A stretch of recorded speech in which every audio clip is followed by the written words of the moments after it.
हरे कृष्णा कृष्णा कृष्णा हरे हरे, हरे राम राम राम हरे। एक गलतफहमी है, सोचते हैं कि जो भगवत गीता है ये धार्मिक ग्रंथ है। वास्तव में गीता धार्मिक ग्रंथ नहीं है कि हम ही हम हैं तो क्या हम हैं, तुम ही तुम हो तो क्या तुम हो।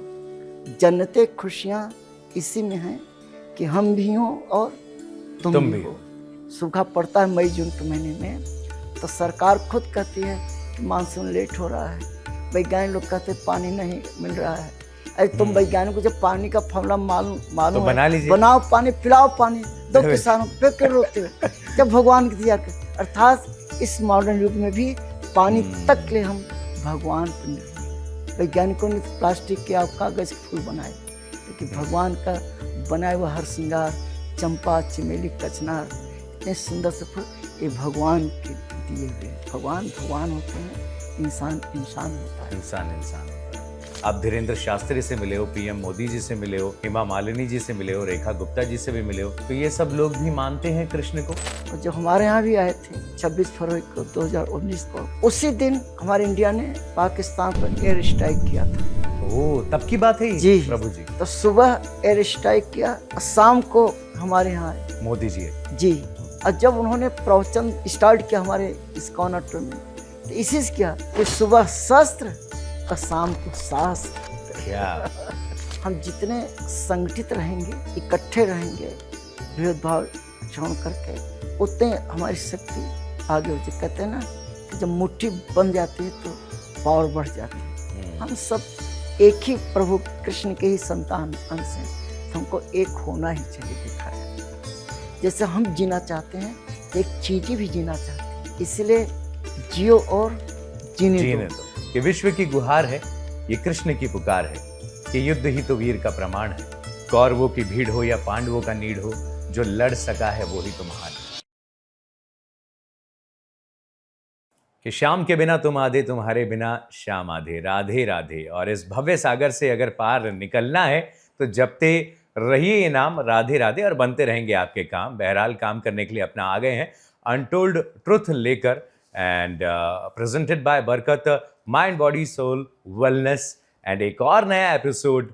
और इस एपिसोड में हमारा साथ देने के लिए मैं उनका सारथी बनूंगा या ये मेरे सारथी बनेंगे, ये तो वक्त ही बताएगा। लेकिन हाँ, कृष्ण भक्ति में ये लीन है, और इस कृष्ण भक्ति को और भी परवान चढ़ाने के लिए आ चुके हैं हमारे साथ एक ऐसी पर्सनैलिटी जिनको किसी इंट्रोडक्शन की आवश्यकता है नहीं।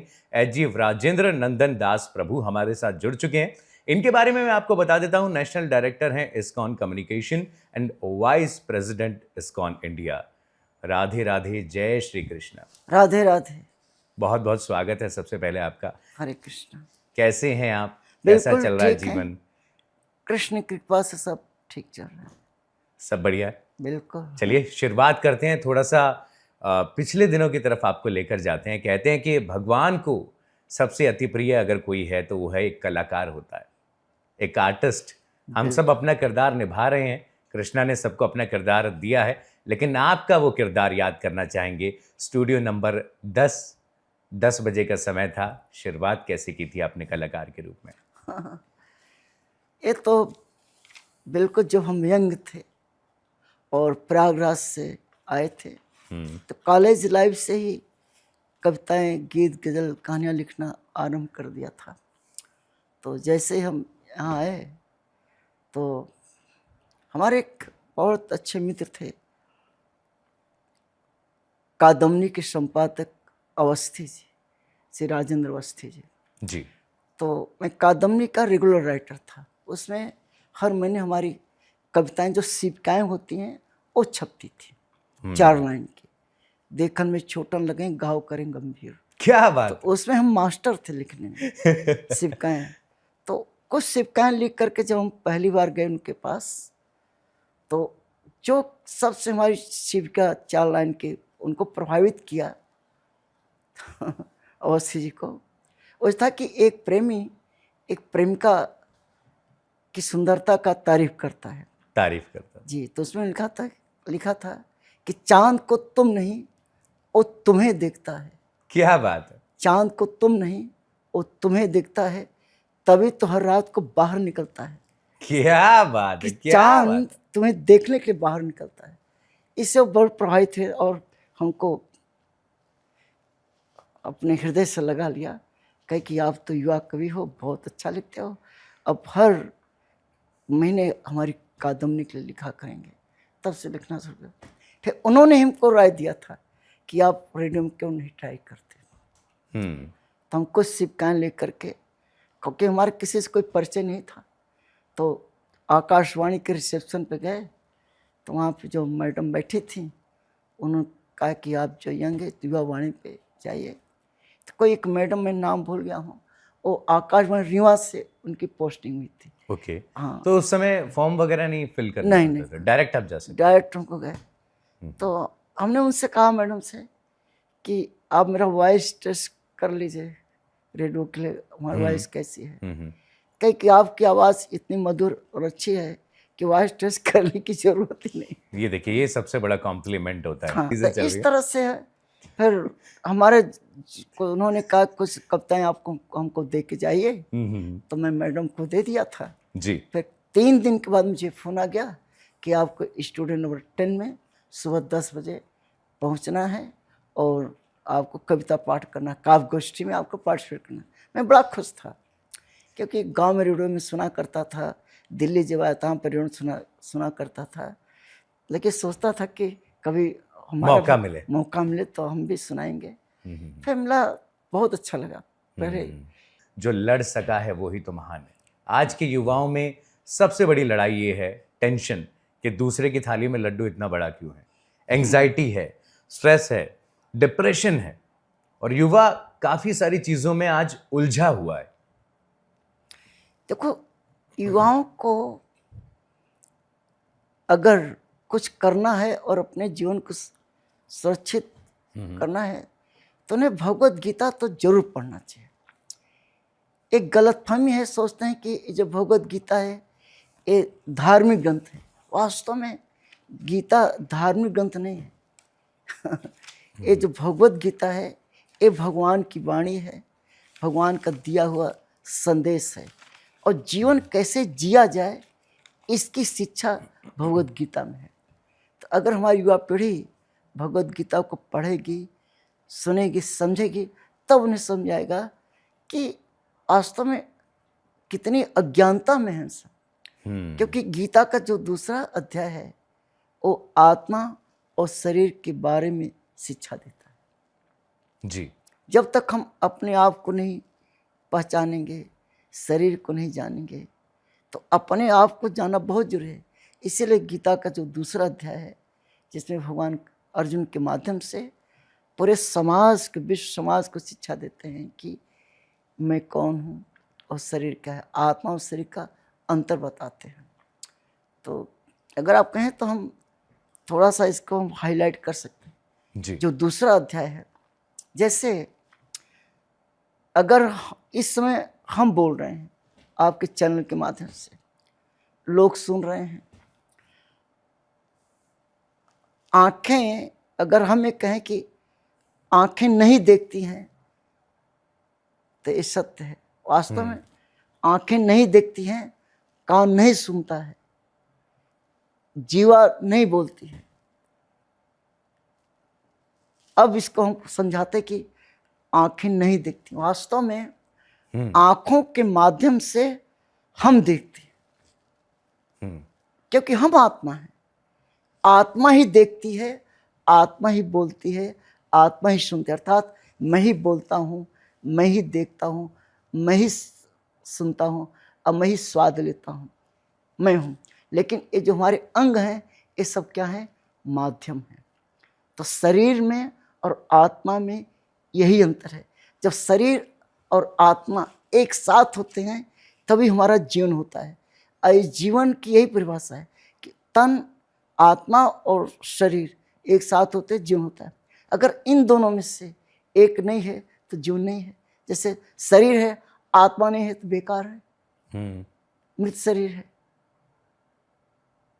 तो कहने का तात्पर्य है कि आत्मा ही मेरा रहना बहुत जरूरी है। इसीलिए कहा गया है कि हम ही हम हैं तो क्या हम हैं, तुम ही तुम हो तो क्या तुम हो, जन्नते खुशियाँ इसी में हैं कि हम भी हों और तुम भी हो। जैसे आत्मा और शरीर जब दोनों साथ होते हैं तभी हमारा जीवन होता है। इससे जीवन के लिए दोनों का एक साथ होना जरूरी है। इसी में गीता में भगवान कहते हैं कि अर्जुन तुम आत्मा हो, शरीर नहीं हो।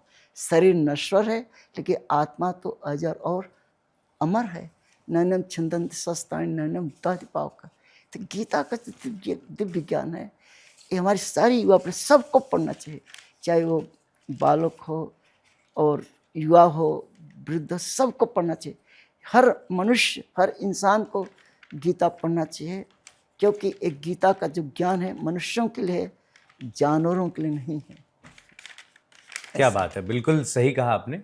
और हमने यहाँ पर शरीर और आत्मा का जिक्र किया है जी। तो भगवान कृष्ण कह रहे हैं अर्जुन से कि हे अर्जुन, जन्म लेने के लिए मृत्यु उतनी ही निश्चित है जितना कि मृत होने वाले के लिए जन्म लेना। तो आत्मा जो है वो अजर अमर है जी, निश्चित है।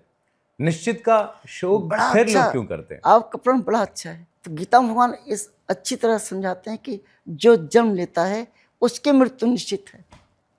तो जन्म शरीर लेता है, आत्मा नहीं लेता, क्योंकि भगवान आत्मा के बारे में कहते हैं अजो नित्यम शाश्वतो पुराणम। यह नित्य और निरंतर होता है कि वह अजन्मा होता है। तो आत्मा तो अजर और अमर है। तो मृत्यु किसकी होती है? शरीर की।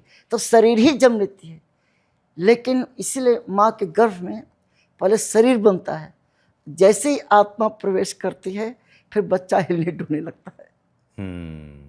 तो शरीर पहले बनती है, फिर आत्मा प्रवेश करती है और उसके बाद फिर जन्म लेते। तो हम जो आत्मा हैं हम शरीर को साथ ले करके जन्म लेते हैं। क्यों? क्योंकि हम जो है इस संसार को भोगने के लिए आते हैं। हम आत्मा है ना। जब हम अपनी बात कहते हैं तो आत्मा समझे कि हम आत्मा हैं। तो आत्मा जब धरती पर आती है माता पिता के माध्यम से, तो शरीर लेकर के आती है कि उस संसार को भोगने के लिए आते हैं। और संसार को भोगने के लिए शरीर बहुत जरूरी है, क्योंकि बिना शरीर का संसार भोग ही नहीं सकते। लेकिन हम इतने निष्ठुर हैं, आत्मा इतनी सेल्फिश, हम लोग इतने सेल्फिश हैं कि जिस शरीर को हम भोगने के लिए लाते हैं उसी शरीर को छोड़ करके चले जाते हैं। आत्मा उसी शरीर को छोड़ करके चली जाती है। यहाँ कुछ साथ नहीं ले जाता। हाँ, ये समझना चाहिए कि हम आते हैं शरीर के साथ, लेकिन जब जाते हैं तो शरीर को छोड़ के जाते हैं। तो इसको समझाने के लिए भगवान गीता में दूसरे अध्याय बताते हैं कि वंशा जीर्णानि न, कि जिस प्रकार से मनुष्य फटे पुराने वस्त्र को त्याग करके नया वस्त्र को अपनाता है, उसी प्रकार से यह आत्मा जीर्ण शीर्ण बूढ़ी यूजलेस शरीर को छोड़ करके नए शरीर में प्रवेश कर जाता है। तो जन्म शरीर लेता है, आत्मा नहीं। आत्मा तो आती है और चली जाती है, ट्रैवलर है, वो अजर अमर है। बिल्कुल। और निश्चित का शोक क्यों? लोग रोते हैं, धोते हैं, लेकिन कहा गया है कि जब आत्मा शरीर से निकलती है ना, जब आसपास प्रभु जी देखती है लोगों को, तो वो हंसती है, कष्ट होता है, हंसती हुई जाती है। बिल्कुल। अरे भागवतम इतना सुंदर एक दृष्टांत समझाया गया है कि एक राजा थे, उनकी हजारों रानियां थी, और जब युद्ध क्षेत्र में राजा मारा गया तो सारी रानियां आकर, हजारों रानियां आकर के युद्ध क्षेत्र में रोना शुरू।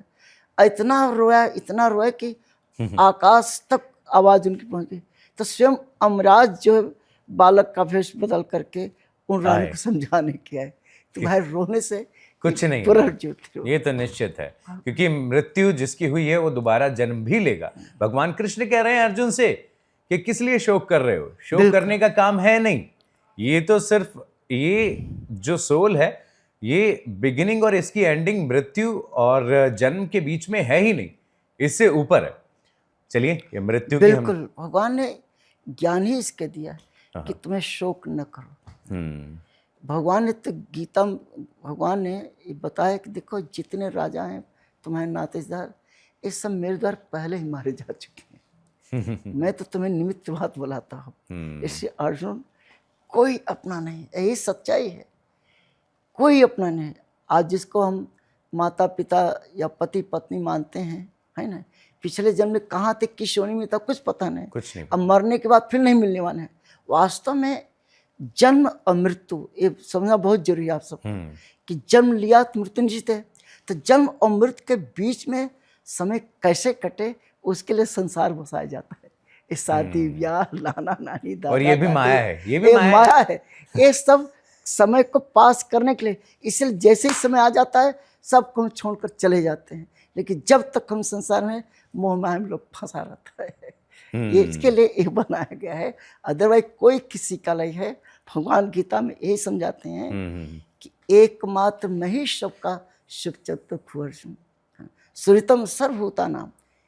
हे अर्जुन, इस संसार में जितने जीव प्राणी हैं एकमात्र मैं ही शुभ चिंतन खु, बाकी कोई किसी का नहीं है। बिल्कुल, एक ऋण की बात हम करेंगे। दर्शकों को भी, जितने भी लोग हमारे साथ जुड़े, एक स्टोरी सुनाना चाहूंगा कि जब अर्जुन महाभारत के युद्ध में थे तो बार बार उनके जो हाथ थे वो कांप रहे थे। सामने थे भीष्म पितामह और बार बार उनको प्रणाम कर रहे थे। और ऐसे में भगवान कृष्ण उतरते हैं, कहते हैं अर्जुन, लगता है तुम इस युद्ध को हार जाने का निर्णय ले चुके हो। मैं तुमसे बार बार यही कह रहा हूं, जो सामने खड़े हैं उसमें अपने पितामह को ना देखो, उसमें अपने शत्रु को देखो। इस धर्म युद्ध में जो भी अधर्म के पक्ष में युद्ध कर रहा है वो तुम्हारा शत्रु है, वो मेरा शत्रु है, वो मानव समाज का शत्रु है। ना जाने गंगा पुत्र ने तुम्हारे कितने सैनिकों और महारथियों का वध किया है। तुम वीर गति को प्राप्त हुए उन तमाम सैनिकों के ऋणी हो कुंती पुत्र अर्जुन, तुम उनके ऋणी हो। और अगर ये ऋण तुम नहीं उतारोगे तो मैं ये ऋण उतारूंगा। भगवान अपनी शपथ तोड़ने के लिए चल दिए आगे। बिल्कुल, देखिए भगवान जो गीता में बताए ना कि कर्म करना तुम्हारा कर्तव्य है, फल क्या होगा इसकी चिंता तुम मत करो, वो तो मेरे ऊपर छोड़ दो। कर्मणाधिकारस्ते मा फलेषु कदाचन। कर्म करने पर अधिकार तुम्हारा है। इसमें तुम युद्ध करने के लिए आए हो, तुम युद्ध करो, परिणाम क्या होगा मुझ पर छोड़ दो। और तब अर्जुन कंसंट्रेट किया और कहा कि बस अब हम युद्ध करेंगे। तो भगवान ने एक उत्साह, तो हर व्यक्ति को कर्म करना ही चाहिए, क्योंकि अगर आप कर्म नहीं करेंगे तो आप कुछ नहीं करेंगे। तो इस धरती पर भगवान भी आते हैं तो कर्म करना पड़ता है। अर्जुन ने पूछा कि आप क्या कर रहे हो, कि मैं तुम्हारा रथ हाँक रहा हूँ। रथ चलाना भी एक काम है। तो भगवान कृष्ण कह रहे हैं ना कि मैं देखो तुम्हारा रथ हाँक रहा हूँ। तो इस धरती पर अगर मैं भी आता हूँ तो कर्म करता हूँ, काम करता हूँ। भगवान श्री राम है, कितना काम किया बुलाता, नंगे पैर चले। हाँ, जितने भी इस धरती पर भगवान कृष्ण अवतार लिया, सब आप देखें कर्म। तो इस धरती पर जो भी आएगा कर्म करेगा। अब कर्म करने के बाद एक समय के निर्धारित समय के बाद फिर वो भी जाना पड़ता है। इसलिए अगर भगवान भी आते हैं तो वो भी जाते हैं, कि परमानेंट इस संसार में कोई रह नहीं सकता, चाहे भगवान ही क्यों ना हो। भगवान भी अगर आते हैं तो वो भी जाते हैं। लेकिन भगवान, चूँकि भगवान है, वो सर्वव्यापी होते हैं, हर जगह व्याप्त रहते हैं। उनका आना जाना अंतर है, लेकिन जो जीव आत्मा है उसका जाना है। भगवान हमेशा ऋण को बराबर रख के चलते हैं। बिकॉज एक जन्म जो है राम अवतार है, जिसमें राम जी ने छुप के बाली का वध किया था। लेकिन अगला जन्म है वही बहेलिया अवतार लेकर आया और भगवान कृष्ण के पैरों में जो तीर लगा, भगवान ने कहा कि तुमने तो मेरा कर्ज जो है वो बराबर कर दिया। कारण रहित कुछ न कुछ कारण जरूर होता है। तो जिस युग में भगवान के जिस रूप की जरूरत पड़ती है उस रूप में भगवान अवतार लेते। कृष्ण कहते हैं कि अर्जुन मैं ही अवतार लेता हूँ, संभवामि युगे। जिस युग में मेरे जिस रूप की आवश्यकता होती है उस रूप में मैं अवतार लेता हूँ। तो कृष्ण ही चाहे सतयुग हो, चाहे त्रेता युग हो, द्वापर युग में वही अवतार लेते हैं समय परिस्थिति के अनुसार। जैसे नरसिंह भगवान के रूप में आए, उसमें स्थिति ऐसी थी कि उनको नरसिंह भगवान के रूप में आना। परशुराम के रूप में आए, मत्स्य अवतार लिया, ये जितने भी 10 अवतार लिए, ये कृष्ण आते हैं समय और परिस्थिति के अनुसार अवतार लेते हैं। अलग स्वरूप, अनेक रूप।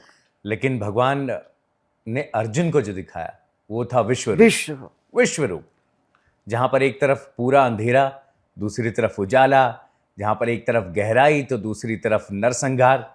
क्या है विश्व रूप? उन्होंने यशोदा मैया को भी विश्व रूप दिखाया था, हाँ, मुंह जब में जब मिट्टी खाई मिट्टी थी। खाई। वास्तव में बाल गोपाल कृष्ण अपने बाल गोपालों के साथ खेल रहे थे।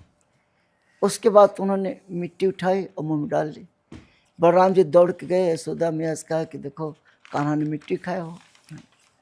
फिर भगवान आ गए, यशोदा मैया ने कहा दिखाओ मुंह खोलो, और जब मुंह खोला तो पूरा ब्रह्मांड दिखाया। पूरा ब्रह्मांड देखा। चपले में खाई मिट्टी, दिखाए ब्रह्मांड। हमारे प्रभुपाद जी कहते हैं कि जो असली भगवान होते हैं कृष्ण, वही ऐसा कर सकते हैं। जो आज के कलयुग में अपने आप को तथाकथित कृष्ण या कृष्ण का अवतार मानते हैं, तो वो सत्य नहीं है। क्योंकि अगर उनको कहो भाई तुम मिट्टी खाओ ब्रह्मांड दिखाओ, नहीं दिखा पाएंगे, नहीं दिखा पाएंगे। नहीं। वो डिजिटल मार्केटिंग के थ्रू दिखा देंगे। यस। तो भगवान जो है भगवान होते हैं, चाहे बालक रूप में हो और चाहे यंग युवावस्था में हो, हर अवस्था में वो भगवान होते हैं, परम शक्तिमान होते हैं। सही है। बिल्कुल, विश्व रूप की हमने यहाँ पर बात की। आगे चलते हैं और विश्व को जब जब ज़रूरत पड़ी है तो गीता हमारे साथ है। बड़े बड़े साइंटिस्ट जब किसी केस में उलझे हैं, या बड़े बड़े सीबीआई के ऑफिसर, बड़े बड़े पद के अधिकारी, तो सारे जवाब जो है वो आपको भागवत गीता में मिलेंगे। ये बड़ा अच्छा, आपने बहुत अच्छा प्रश्न किया है। जैसे हमने पहले बता दिया कि जब भगवान किसी को बुद्धि ज़्यादा देते हैं कृष्ण, वो वैज्ञानिक बन जाता है। हमारे इस्कॉन के फाउंडर आचार्य श्री प्रभुपाद जी LA में लॉस एंजलिस में वैज्ञानिकों के बीच में प्रवचन दे रहे थे। तो जैसे पानी की बोतल है ना, गिलास में पानी रखा था, तो प्रभुपाद जी ने कहा व्हाट इज दिस, तो वैज्ञानिक दिस इज वाटर, ये जल है। तो प्रभुपाद जी ने कहा कि जल का क्या फॉर्मूला है, तो वैज्ञानिकों ने कहा H2, हाइड्रोजन का 2 भाग, ऑक्सीजन का 1 भाग मिला करके पानी बनता है। H2। हमारे प्रभुपाद जी ने कहा कि जिस वैज्ञानिक ने जिस तारीख को, जिस दिन और जिस टाइम पे पानी के फार्मूला का पता लगाया, पानी तो उनसे पहले मौजूद था, तब हु इज दैट साइंटिस्ट, तब साइंटिस्ट का दैट इज गॉड।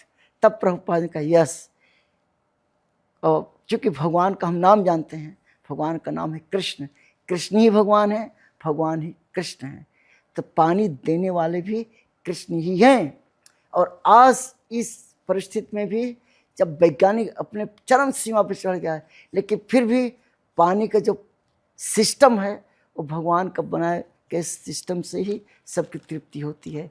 दिल्ली में जब सूखा पड़ता है मई जून के महीने में, तो सरकार खुद कहती है कि मानसून लेट हो रहा है, वैज्ञानिक लोग कहते हैं पानी नहीं मिल रहा है।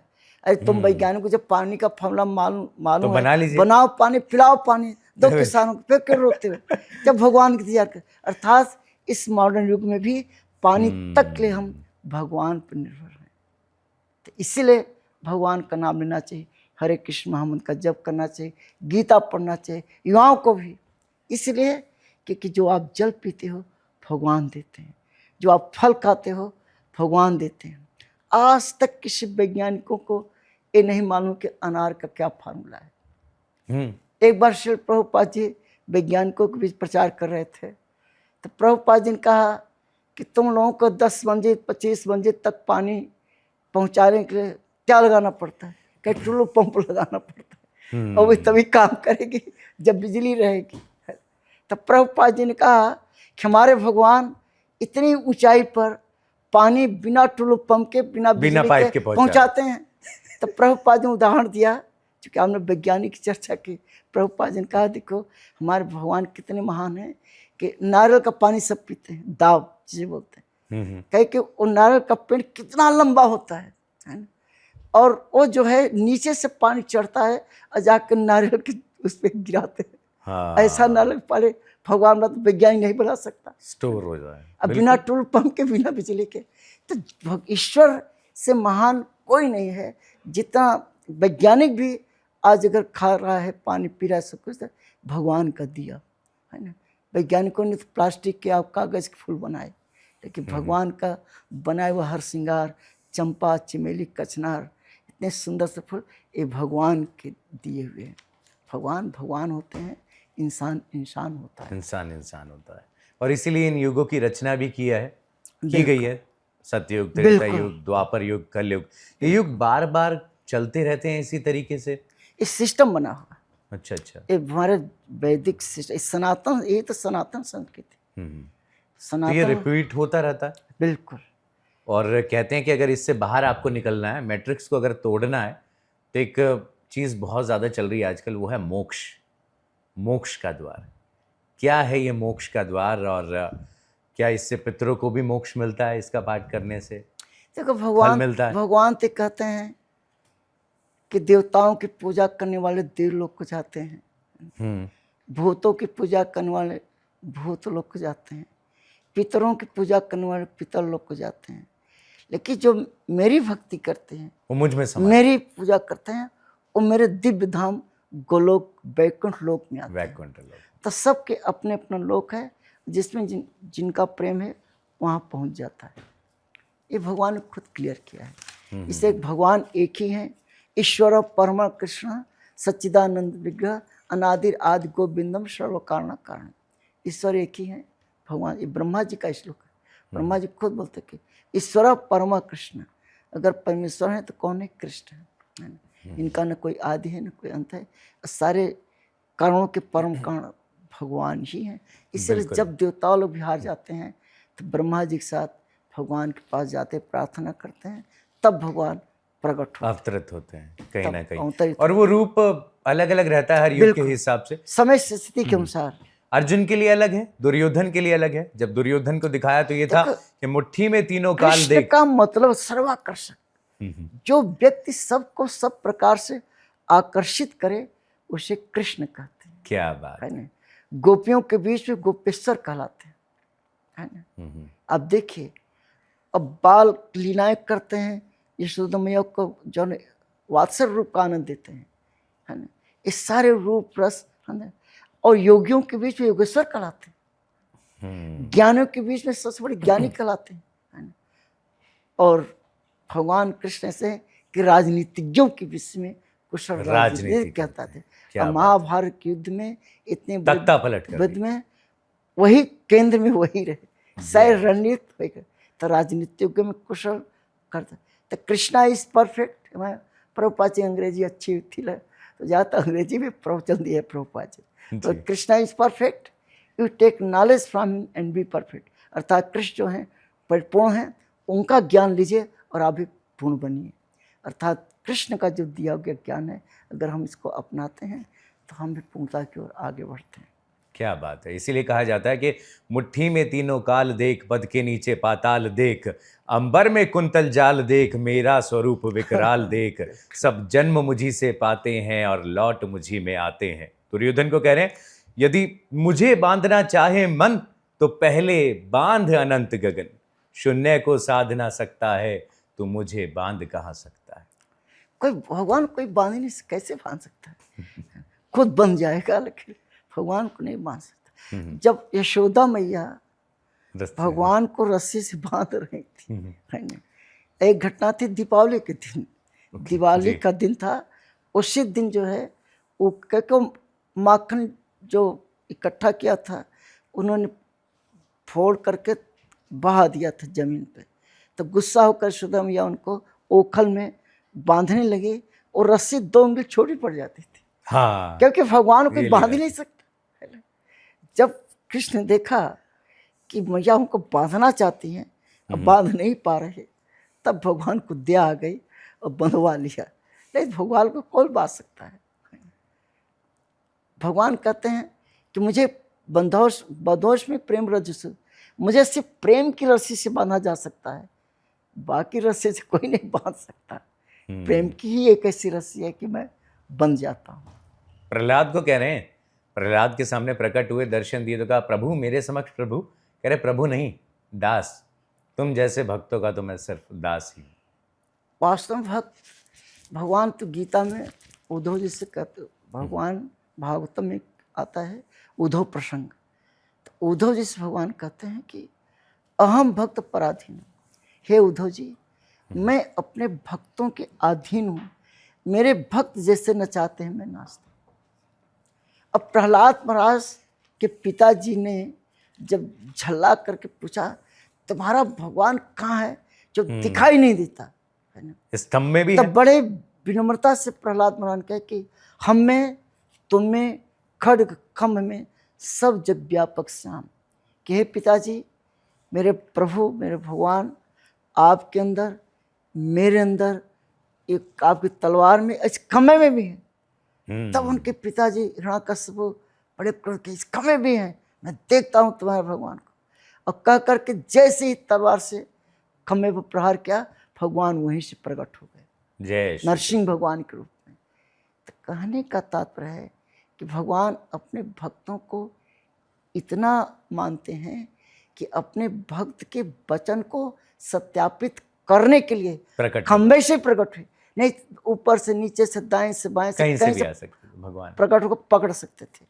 तो भगवान को इसीलिए कहा भक्त वत्सल। अगर आपने भक्ति किया तो भगवान अपने भक्तों की सुरक्षा इस तरह से करते हैं। इसे आप सबको भगवान की भक्ति करनी चाहिए। वास्तव में भगवान तो गीता में इतना सुंदर कहते हैं कि अनंत चिंतन तो माम ए जना परिप्रास है तेसानुक्तानाम योगक्षेम वहां में। भगवान कहते हैं कि हे अर्जुन, जो अनन्य भाव से मेरी भक्ति करता है, मेरी पूजा करता है, उसकी सारी इच्छाएं मैं पूरा करता हूँ। भगवान तो यहाँ तक कहते हैं आप जो भी इच्छा करो भगवान कहते मैं पूरा करूँगा, लेकिन शर्त यह है कि अनन्य भाव से मेरी भक्ति करो। तो LIC लाइफ इंश्योरेंस कंपनी ने ये जो योगक्षेम शब्द है इसी श्लोक से लिया है। अच्छा, हाँ हाँ, योगक्षेम वहाँ में हम, योगक्षेम वहाँ में जिनका स्लोगन है, इस यही श्लोक है। तो पूरा श्लोक नहीं लेते कि वो तो कृष्ण अपने बारे कहते हैं, लेकिन LIC वाले क्या करते हैं, इसे लेते हैं कि योगक्षेम क्या विलासी कराओगे तो हम आपका सारा उद्धार कर। जबकि भगवान का आश्वासन कि अनंत भाव से मेरी पूजा करो, भक्ति करोगे तो योगक्षेम वहाँ में तुम्हारी सारी इच्छाएं मैं पूरा करूँगा और जो दिया हूँ उसकी सुरक्षा भी करूँगा। तो शर्त यही है कि आप भगवान की भक्ति करें। बहुत सुंदर, बहुत सुंदर प्रभु जी। और प्रभु जी कहा जाता है कि जब दुख आपके सामने आता है ना, तभी आप भगवान की तरफ भागते हो। लेकिन आप बड़ी बड़ी पर्सनैलिटी से भी मिले हो, आप धीरेन्द्र शास्त्री से मिले हो, PM मोदी जी से मिले हो, हेमा मालिनी जी से मिले हो, रेखा गुप्ता जी से भी मिले हो। तो ये सब लोग भी मानते हैं कृष्ण को, एक अच्छे पद पर हैं सब लोग। देखो, भगवान को तो सभी स्वीकार करते हैं किसी न किसी रूप में, लेकिन कम से कम स्वीकार तो करते हैं। और हमारे मोदी जी तो निश्चित रूप से गुजरात के आपकी मुलाकात हुई है काफी बार? कितनी बार? जी हाँ, करीब 5 बार मिल चुके हैं। और दुनिया की जो सबसे बड़ी गीता है वो हमारे इस्कॉन दिल्ली के म्यूजियम में रखा हुआ है। और मोदी जी सम आए थे 2019 में 26 फरवरी के दिन एक गीता को रखने के लिए। विश्व की सबसे बड़ी गीता हमारे यहाँ रखी है और मोदी जी के ही कर कमलों के द्वारा इसको रखा गया है। तो जब से मोदी जी आए हैं, निश्चित रूप से पूरे विश्व में प्रचार बढ़ रहा है, क्योंकि वो राष्ट्र और धर्म दोनों के प्रति समर्पित जीवन है उनका। जब बात हुई उनसे तो क्या बखान रहता है उनका, कृष्ण के प्रति क्या लगाव है उनका? इतना सुंदर, देखो बोलने में तो मास्टर है ही। हाँ, कोई भी टॉपिक उनको दीजिए, उस टॉपिक की गहराई तक बोलते हैं और इसका सबका कायल है। और जब हमारे यहाँ भी आए थे 26 फरवरी को 2019 को, उसी दिन हमारे इंडिया ने पाकिस्तान पर एयर स्ट्राइक किया था। ओह, तब की बात है ये? जी प्रभु जी, तो सुबह एयर स्ट्राइक किया और शाम को हमारे यहाँ आए मोदी जी जी। और जब उन्होंने प्रवचन स्पीच स्टार्ट किया हमारे इस्कॉन ऑडिटोरियम में, तो इसी से किया कि सुबह शस्त्र और शाम को शास्त्र। क्या लोग तालियां बजाने लगे, क्योंकि उनका बोलने का अंदाज ही ऐसा था कि सुबह शस्त्र और शाम को शास्त्र का सौभाग्य मुझे ही प्राप्त हुआ। क्या तो जबरदस्त प्रश्न, क्या बात है। देखिए, और देश का बड़ा सौभाग्य है कि हमको ऐसे प्राइम मिनिस्टर मिले। जी बिल्कुल, हम सबका भी सौभाग्य है। बिल्कुल बिल्कुल। इसके अलावा धीरेन्द्र शास्त्री से भी आप मिले हैं? हमारे मंदिर आए थे, बहुत युवा हैं। इस्कॉन मंदिर में भी आए थे वो। बहुत लोग आते रहते हैं। अब तो यात्रा भी कर रहे हैं वो, जी एक हाँ, यात्रा कर रहे हैं सब लोगों को एकत्र वृंदावन। करने का, हिंदुओं को देखा, जागरूक करने के संगठन में लिए। शक्ति है। हम जितने संगठित रहेंगे, इकट्ठे रहेंगे, भेदभाव छोड़ करके, उतने हमारी शक्ति आगे बढ़ती। कहते हैं ना कि जब मुट्ठी बन जाती है तो पावर बढ़ जाती है। हम सब एक ही प्रभु कृष्ण के ही संतान हैं, अंश हैं, तो हमको एक होना ही चाहिए। देखा जाए ये सत्य है। धर्मो रक्षति रक्षता, रक्षिता। इसके बारे में कुछ कहना चाहेंगे आप? देखो, धर्म की रक्षा के लिए जीव स्वरूप नित्य कृष्णदास, हर जीव का शाश्वत स्वरूप है भगवान की भक्ति करना, सेवा करना। अब भगवान प्रभुपाद जी कहते थे कि आप जो कार्य करना है करिए, you do your business and serve Krishna. Prabhupad कहते हैं अगर आप बिजनेस करते बिजनेस करिए, पढ़ाई करते पढ़ाई करते, नौकरी करते नहीं करते, जो कार्य आपको मिला है करिए, लेकिन साथ साथ भगवान का नाम भी लीजिए, भक्ति भी करिए। अपना जो स्वभाव, अपना जो धर्म है, उसके अनुसार अपना जीवन चलाइए। ये बहुत आवश्यक है, क्योंकि हमारे जीवन के आधार भगवान ही है। इसलिए हमारा सनातन संत की स्वभाव ऐसा है कि जो कर्म है करना है, साथ साथ हमें 2 घंटे प्रभु के लिए अवश्य देना चाहिए, और सबको देना चाहिए। क्यों कि सब ये सांस ले रहे हैं। वास्तव में आज तक किसी वैज्ञानिक ने दाव नहीं किया कि मैं हवा बना रहा हूँ और सप्लाई कर रहा हूँ। तो जीवन जीने के लिए 3 चीज़ें बहुत आवश्यक है। क्यों भगवान का नाम लेना चाहिए, क्यों भगवान के दिए गए शिक्षा के अनुसार अपने जीवन चलना चाहिए। इसीलिए कि जीवन की जीने के लिए ये तीनों चीज़ें हमें भगवान प्रोवाइड कर रहे हैं, कृष्ण प्रोवाइड कर रहे हैं। सांस भगवान दे रहे हैं, जल भगवान दे रहे हैं, और जो हम अनाज खाते हैं, फल खाते हैं, सब्जियां खाते हैं, सब की जड़ें जमीन में होती है। भगवान ने ये धरती माता, इसे धरती माता कहा जाता है कि धरती माता ही हमारा पेट भर रही है, क्योंकि जितनी सब्जियां हैं सब की जड़ें कहाँ होती है, जमीन पे होती हैं। तो कौन दे रहा, धरती माता दे रहे। इसीलिए हमारे सनातन संस्कृति में तो यहाँ तो बताया गया है कि सुबह जब उठें तो सबसे पहले धरती माता को प्रणाम करना चाहिए। इस संस्कार हमारा है, धरती माता को प्रणाम, क्योंकि हमारा पहला पैर कहाँ पड़ता है, धरती पर। और धरती माता ही हमको खाने पीने की सारी वस्तुएं दे रहे हैं। जो हम चावल दाल रोटी सब्जी सब खा रहे हैं, इसकी जड़ें कहाँ पे हैं, जमीन पे। धरती माता हमको सब प्रोवाइड करती। और धरती माता को देने वाले कौन है, कृष्ण।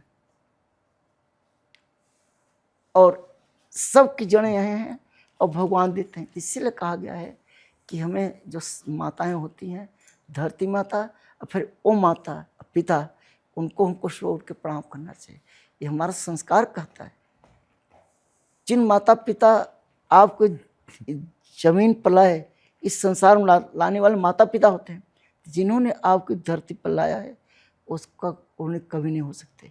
इसलिए सुबह उठ करके धरती माता को प्रणाम करना चाहिए और अपने माता पिता का भी प्रणाम करना चाहिए, पैर छूना चाहिए। ये हमारा संस्कार सिखाता है। भगवान राम तो सुबह उठ करके माता पिता गुरु नावे माता, बताया गया है रामचरितमानस में कि भगवान राम सुबह उठ करके प्रातः काल उठ के रघुनाथा, माता पिता गुरु नावे माता। ये हमारा संस्कार है, ये शिक्षा है। इसलिए सबको जो है धर्म के अनुसार अपना जीवन जीना चाहिए, बहुत आवश्यक है सबके लिए। बिल्कुल। और इस्कॉन हमें सिखाता है कि मस्ती के साथ भी आप कृष्ण नाम ले सकते हैं। ये मैंने देखा वृंदावन में प्रभु जी कि और जगह आपको बताया जाता है कि आप शांत जगह में बैठ जाइए, प्रभु की भक्ति कीजिए, नाम लीजिए। लेकिन इस्कॉन में मुझे देखने को मिला कि भक्तजन आपस में एक दूसरे की तरफ देख के भी जाप करते हैं। वास्तव में ये नाचने का जो कॉन्सेप्ट था चैतन्य महाप्रभु का था जी। चैतन्य महाप्रभु का आदेश है कि भारत भूमिते हैल जन्मजार, जन्म सार्थक करी कर परोपकार। ये उनका आदेश है चैतन्य महाप्रभु का, जो कि इस धरती पर आए थे राधा कृष्ण के युगल अवतार गौरांग महाप्रभु। कि भारत में जिसने जन्म लिया है उसका कर्तव्य है कि स्वयं कृष्ण की भक्ति करे और सबको कृष्ण के भक्त बनाए। तो वो खड़े होकर के चैतन्य महाप्रभु, नित्यानंद प्रभु हरे कृष्णा कृष्णा कृष्णा हरे हरे, हरे राम राम राम हरे हरे, यही आदेश लेकर के हमारे इस्कॉन के संस्थापक 1965 में कार्गो शिप से अमेरिका गए थे। और वहाँ न्यूयॉर्क सिटी के टॉम्किन स्क्वायर पार्क में एक वृक्ष के नीचे बैठ करके यही कीर्तन आरंभ कर दिया। तो वहाँ जो हिप्पीज थे, नशा करते थे से, वो यंग लड़के 20 साल 18 साल 25 साल के सब इकट्ठे हो गए और प्रभुपाद जी को नचाना शुरू कर दिया। तो हरे कृष्ण महामंत्र से नचाना शुरू कर दिया, फिर गीता का ज्ञान देना शुरू कर दिया, फिर भगवान को भोग लगा करके प्रसाद खिलाना शुरू कर दिया। इन 3 से वो परिवर्तित हो गए। तो सारे अंग्रेज धोती कुर्ता तिल लगाकर नाचने लगे। आज पूरे वर्ल्ड में इस्कॉन के 1400 केंद्र हैं पूरे दुनिया। इस धरती पर कोई ऐसा देश नहीं है जहाँ मंदिर न हो और उसके माध्यम से प्रचार प्रसार न हो रहा हो। तो दुनिया की हर भाषा में एक गीता इस्कॉन की उपलब्ध है, जिसके द्वारा लोग जुड़े प्रचार करें। तो नाचो गाओ प्रसाद पाओ, नाचो गाओ प्रसाद पाओ, भंडारा खाओ। यही प्रभुपाद जी इसी से स्थल की, इसीलिए इस्कॉन जो पूरे वर्ल्ड में बड़ी तेजी से फैला है और गया कि इसमें कुछ नहीं सिवा आपको भगवान के नाम पर नाचना है और सब बैठ करके एक साथ जप करना चाहिए। क्योंकि हमारे यहाँ नियम सुबह 4:30 बजे पहली आरती होती है, फिर 5 से 7 बजे तक भक्त लोग बैठ करके जप करते हैं कि साथ में जप करने से बहुत अच्छा होता है, बहुत उत्तम होता है। तो इसे जप करना, कीर्तन करना, साथ साथ नाचना गाना, प्रसाद पाना। हमारे यहाँ प्रसाद भी सब एक साथ ही पाते हैं। प्रसाद पा करके फिर जिसकी जो सेवा होती है अपनी सेवा में लग जाते हैं। लेकिन सेवा बहुत जरूरी है, अर्थात 8 घंटा काम तो सबको करना ही पड़ेगा, याद जान लें। सुबह 2 घंटा ठाकुर जी दिए, शाम को 2 घंटा दिए। भक्ति भी करनी है और काम भी करना है, कर्म भी करना है। कि कर्म नहीं करेंगे तो भगवान कैसे खुश होंगे? कि भगवान तो कहते हैं कर्म करो। तो कर्म तो करना ही पड़ेगा, ये आप जान लीजिए। इस धरती पर आलस्य नहीं करना चाहिए। अगर आप स्टूडेंट हैं, जम के पढ़ाई करो। जो कार्य आपको सौंपा गया है उसको करना चाहिए, आलस्य नहीं करना चाहिए। आलस्य भक्ति के लिए और आगे बढ़ने के लिए सबसे बड़ा बाधक है। आलसी व्यक्ति कभी आगे नहीं बढ़ सकता। चाहे भक्ति हो चाहे और कोई कार्य क्षेत्र हो, हमको आलस त्याग करके और क्या करना चाहिए? कर्म करना चाहिए। बिल्कुल, ये युवाओं के लिए भी एकदम सटीक बैठेगी सबके लिए। बिकॉज 65% जो पॉपुलेशन है हमारे देश की वो युवाओं की है। और अगर युवा चाहे तो आज कहाँ से कहाँ नहीं ले जा सकता इस देश को। देखिए, युवा पीढ़ी, क्योंकि इस्कॉन का ज़्यादातर प्रचार यूनिवर्सिटीज, IIT कॉलेजेस में होता है। क्योंकि अभी हमने एक बहुत बड़ा प्रोग्राम किया था इंदिरा गांधी इंडोर स्टेडियम में, जिसमें 17,000 स्टूडेंट आए थे, यूथ आए थे। और हमने एक शपथ दिलाई थी कि कोई भी युवा जो है किसी भी प्रकार का नशा नहीं करने का, क्योंकि नशा करने से विवेक नष्ट हो जाता है। 3 चीज़ें बहुत आवश्यक है। नशा नहीं करना चाहिए और मांसाहार नहीं करना चाहिए। जैसे हम जीना चाहते हैं तो एक चींटी भी जीना चाहती है, इसलिए जियो और जीने दो। अगर तुम किसी को जीवन नहीं दे सकते तो उसका जीवन लेने का आपका कोई अधिकार जाने चाहिए। इसलिए मांसाहार नहीं करना चाहिए। लेकिन लोग जो है मांसाहार कर रहे हैं।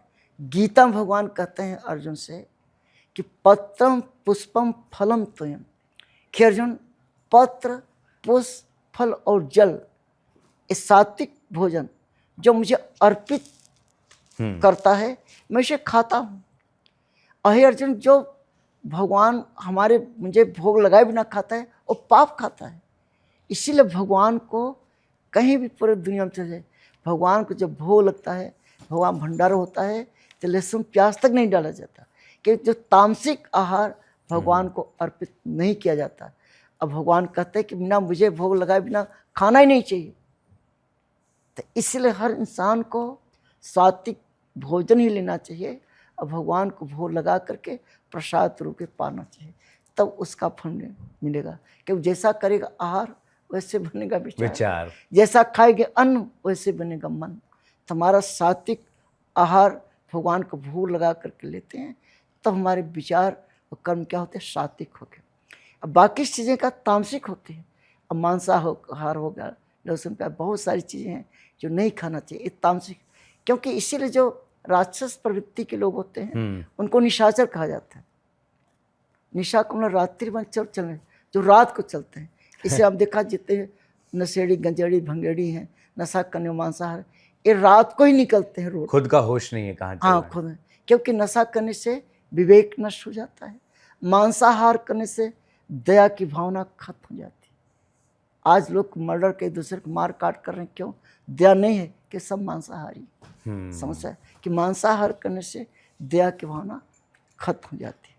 तो हमें जो है मांस और नशा, ये दोनों से मुक्त होना चाहिए। इस्कॉन पूरे वर्ल्ड में इस अभियान पे लगा हुआ है, इसीलिए इस्कॉन के साथ जुड़ते ही लोग ये दो चीज़ तो त्याग ही देते हैं, नशा त्याग देते हैं और मांसाहार त्याग देते हैं।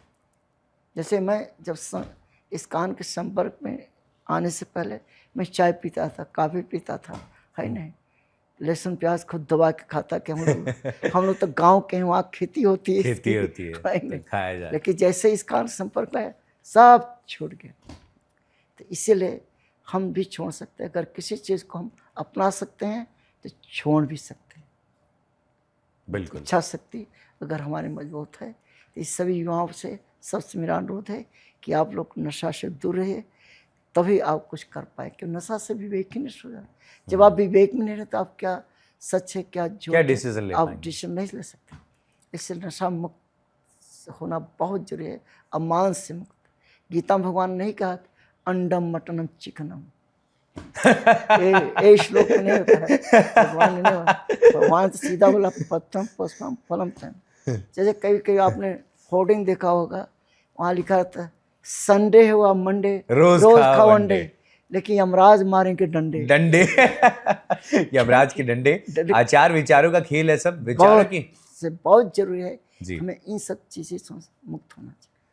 बिल्कुल, विचारों की हमने बात की है तो एक शब्द आता है, वो आता है स्थित्य प्रज्ञ, यानी कि कांस्टेंट लाइफ में होना। ना खुशी में ज्यादा खुश रहो, ना दुख में ज्यादा दुखी रहो। जी हाँ, क्योंकि आनी जानी चीज है। भगवान श्री कृष्ण अर्जुन को बताते हैं कि देखो अर्जुन, मेरा भक्त वही है, शुद्ध भक्त है, उसका एक लक्षण है, उसका लक्षण यह है कि जो मेरा भक्त होता है स्थिर प्रज्ञ होता है, और सुख में और दुख में समभाव रहता है, लाभ और हानि में समभाव होता है, सर्दी गर्मी में समभाव रहता है, उसमें कोई उथल पुथल नहीं होता। इसलिए हर इंसान को स्थित प्रज्ञ होना चाहिए और समभाव में रहना चाहिए, और यही उसकी महानता है। इसलिए जितने महान लोग आप देखेंगे वो पैसे से गच्छ होते हैं लेकिन उछलते नहीं हैं।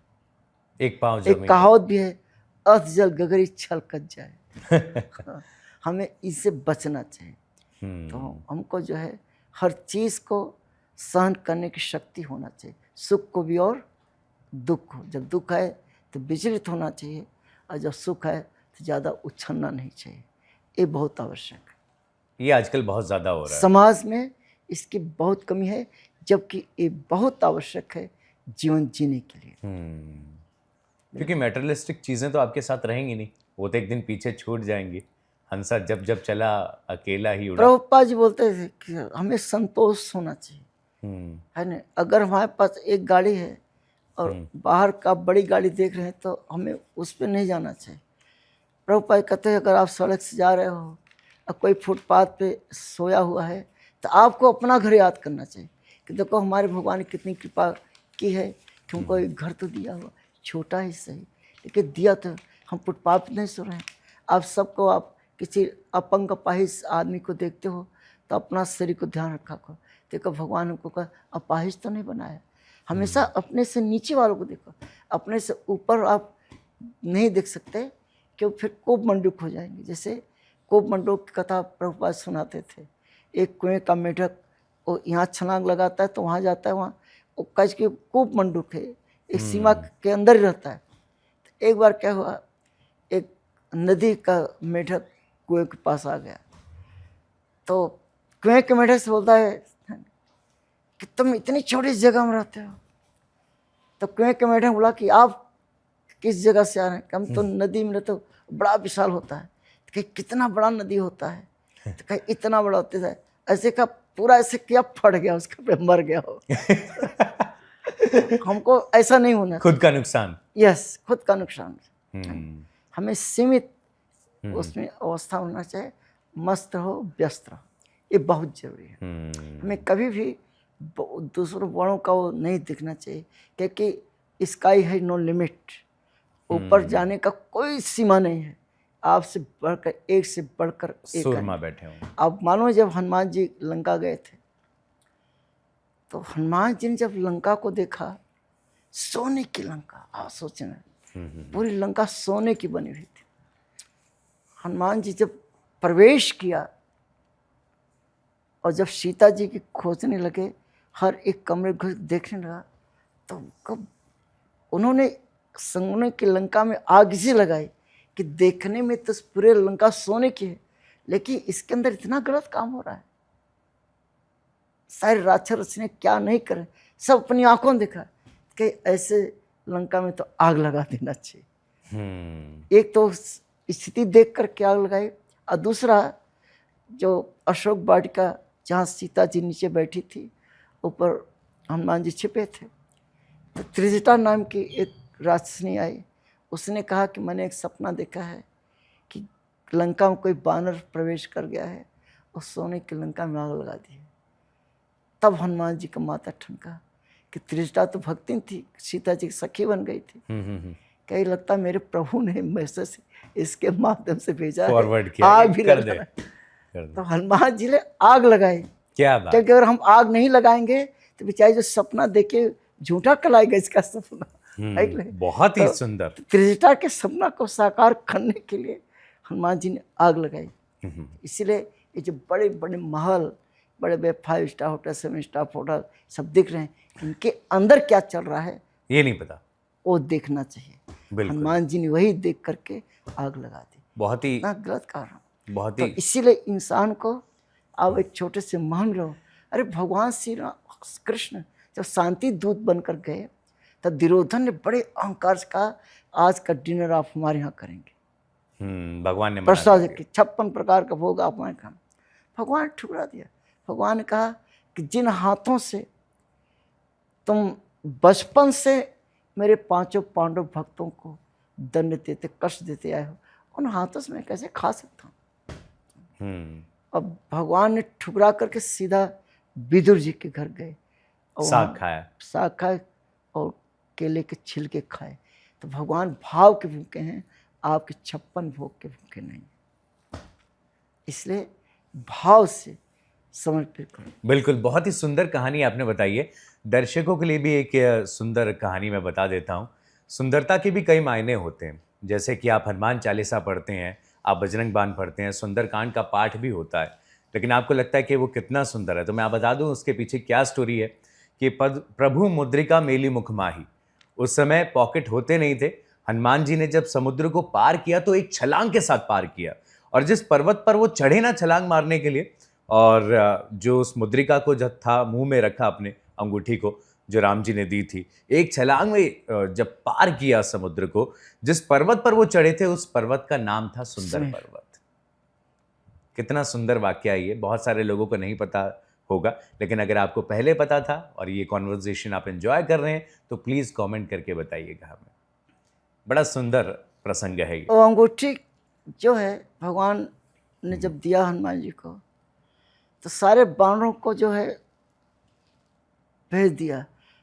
अंगद उसके लीडर थे, उस ग्रुप लीडर अंगद जी थे, और उनके ग्रुप में अंगद जी तो लीडर थे ही, साथ में जामन जी थे बूढ़े सलाहकार, हनुमान जी थे, नंद जो खास बानर थे वो उसमें थे, और जो लाइन लगी थी हनुमान जी 5 नंबर पे खड़े थे सीनियरिटी के साथ।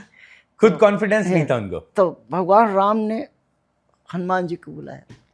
वास्तव में अंगूठी एक ही थी, अब बानर थे अरबों खरबों बानर, सबको अंगूठी दी नहीं जा सकती थी, अब उसके डुप्लीकेट नहीं बना सकते कि सबको दो, ऐसा नहीं था।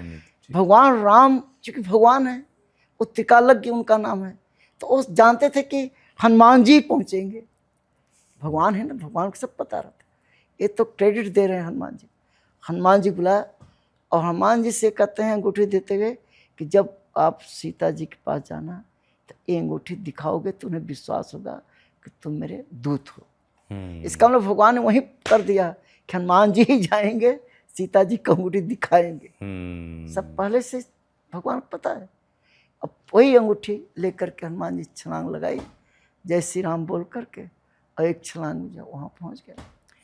3 बाधाएं भी आई, उस बाधाओं को निपटाते हुए हनुमान जी पहुंच गए। बस इतना बड़ा कार्य किया।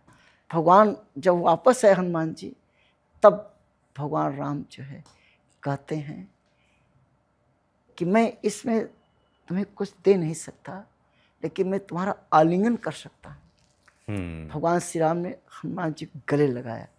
लगाने के बाद तब हनुमान जी कहते हैं कि 3 प्रकार के सेवक होते हैं। प्रथम सेवक उत्तम सेवक को कहलाता है, जो मालिक के द्वारा जो काम दिया जाता है उससे ज़्यादा करके आता है। हनुमान जी आप उत्तम सेवक हो, हमने तो सिर्फ पता लगाने के लिए तो आपने तो आग भी लगा दिया, कितने महान राक्षसों को मार डाला, तो आप उत्तम सेवक हैं। हनुमान जी उत्तम सेवक हैं। आज हनुमान जी अमर हैं। राम दरबार में हनुमान जी का स्थान भगवान राम के चरणों में है। जय श्री राम। देखिए, और सनातन का जिक्र किया आपने। सनातन क्या है और क्या है सनातनी? सनातन का अर्थ होता है सनातन, शाश्वत, जो सदैव रहता है। सनातन है सनातन, शाश्वत, सदैव रहता है, जिसका न कोई अंत होता है और ना जिसका अंत, न आदि, न कोई आदि, न कोई अंत। इसे जब से सृष्टि है तब से सनातन संस्कृति है। आप समझे, इसलिए हमारा जो धर्म है सनातन, जो शाश्वत है, यही सनातनमय संस्कृति। ये शुरू चला रहा, अब सतयुग, त्रेता, द्वापर, कलयुग, वर्तमान युग में चल रहा है। ये सनातन धर्म है जो हमेशा शाश्वत रहता है, इसका कभी विनाश नहीं रहता, ये सदैव रहता है। यह है सनातन। सनातन और हमारा स्वरूप है कि हम शाश्वत भगवान के क्या हैं? सेवक हैं। भगवान हमारे मालिक हैं, हम भगवान के क्या है? सेवक हैं। तो जीव रे स्वरूप नित्य कृष्णदास, हम शाश्वत भगवान हमारे हैं, हम भगवान के शाश्वत दास हैं। इंसान कभी भगवान नहीं बनता, ध्यान रखें। हम भक्ति करके भगवान का सेवक बन सकते हैं। आज सोशल मीडिया पे बहुत है भगवान बहुत भगवान, वो गलत है। भगवान भगवान होते हैं, भगवान भगवान होते। भगवान इसीलिए हर युग में भगवान अवतार लिए कृष्ण, और ऐसी ऐसी लीलाएं की गई कि नकली भगवान तो कर ही नहीं सकते। पर ये लीला का जैसे कृष्ण जो है 16,108 रानियों के साथ शादी की। सोचने वाली बात, 16,108 रानियों के साथ शादी की, और वो 16,108 महल बनाए, सबके लिए अलग अलग महल बनाए, और हर रानी से 10-10 पुत्र उत्पन्न किए। कैलकुलेट करिए कितना बड़ा परिवार भगवान अकेले चलाते थे। और जब भगवान राज दरबार से निकलते थे तो 16,108 कृष्ण बन करके जाते थे, अपना विस्तार करके जाते थे। हर रानी को यही लगता था कि कृष्ण हमारे यहाँ, और निकलते थे सुबह तो 16,108 कृष्ण निकलते थे, सबके घर से निकलते थे, और जब सिंहासन बैठे थे एक हो जाते थे। यही लीला महाराज के समय किया था। राधा रानी से जब महाराज कर रहे थे तो जितनी गोपियाँ थी उतने कृष्ण अपने आप को बन गए और सबके साथ रास रचाए। तो कृष्ण में से कृष्ण निकलते हैं, लेकिन बैलेंस जो मूल कृष्ण है वो बने रहते। इंसान ऐसा नहीं कर सकता।